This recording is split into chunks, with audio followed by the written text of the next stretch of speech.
Hello guys, welcome to my new blog. તો તમે જોઈ શકો છો ખેતરમાં. તમે વિચારતા હતા ખેતરમાં શું કરે છે. ખેતરમાં હું દુકાન ઉપરથી ઘરે ખાવા જઈ રહ્યો છું. તમે તો આ હું ખેતરમાં, તો મારા ખેતરમાં ઘર છે. આ તમે જોઈ શકો છો ચારે બાજુ ખેતર જ દેખાય છે.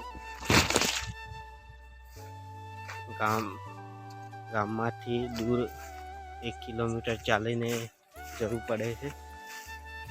તો તમે ખેતરનો એન્જોય કરો. જોઈ શકો છો હું ઘરની પાસે આવી ગયો છું. જોઈ શકો છો મારા પાછળ ઘર છે.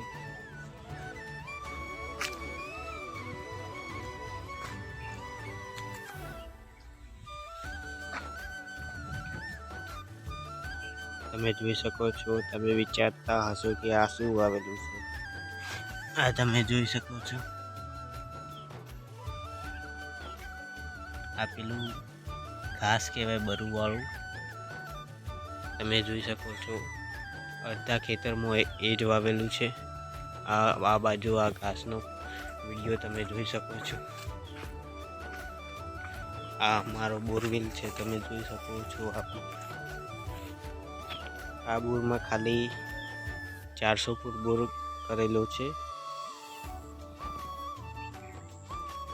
તો તમે જોઈ શકો છો ગામ અને શહેરમાં શું ભેદભાવ હોય તમને ખબર હશે. ગામ એ ગામ જ હોય. તમે જોઈ શકો છો હું ઘરે આવી ગયો છું. આ 2 ગાય બાંધેલી છે બહાર. આ મારું ઘર છે. તમે કહેતા હશો મોટું ઘર હશે, પણ હજી પણ બનવાનું બાકી છે, ડાબુ ભરવાનું. તો હવે ખાવાનું શું બનાવ્યું છે જોઈએ. તમે જોઈ શકો છો આ છાસનું શાક છે, ભાજી ને આ રોટલી છે. ભાખરી બનાવેલી છે અને આ રોટલી. જમવાનું જમી લીધું છે. હવે પાછા જઈશું દુકાન ઉપર કામે. તો ચાલો હવે પાછા દુકાન ઉપર.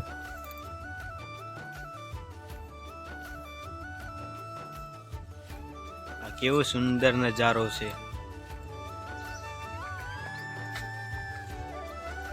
તમે કોમેન્ટમાં જરૂર કહેજો કે ગામ સારું કે ગામડું સારું કે શહેર સારું.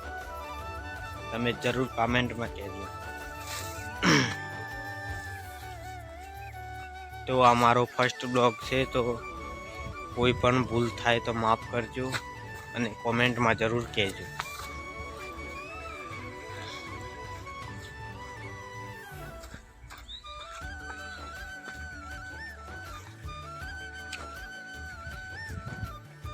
તો તમે જોઈ શકો છો આ આટલો મોટો પીપળો છે. આ કેટલો મોટો પીપળો છે. મારો કેમેરો પણ ઝૂમ નથી કરી શકતો.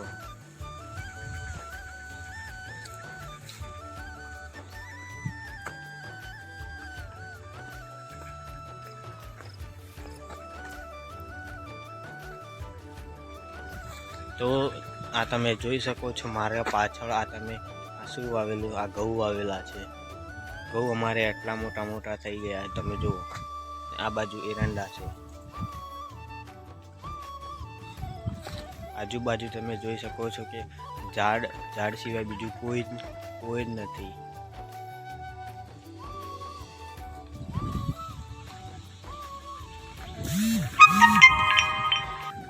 તો હવે ચાલો મારી બાઈક પાસે તમને બતાવીશું.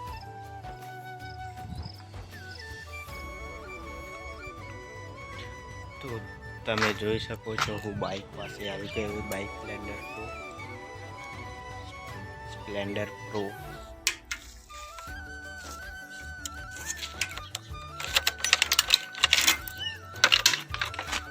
તો હવે જઈશું દુકાન ઉપર.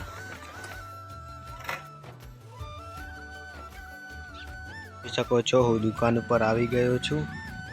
આ મારી દુકાન છે, કૃષ્ણા રિવાઇન્ડિંગ મોટર્સ. તમે જોઈ શકો છો મેં દુકાન ખોલી નાખી છે.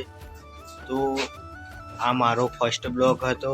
તો આઈ હોપ તમને આ બ્લોગ તમને પસંદ આવ્યો હોય તો લાઈક શેર અને સબસ્ક્રાઈબ કરવાનું ના ભૂલતા, અને કોઈ પણ ભૂલ થઈ હોય તો કમેન્ટમાં જરૂર કહેજો.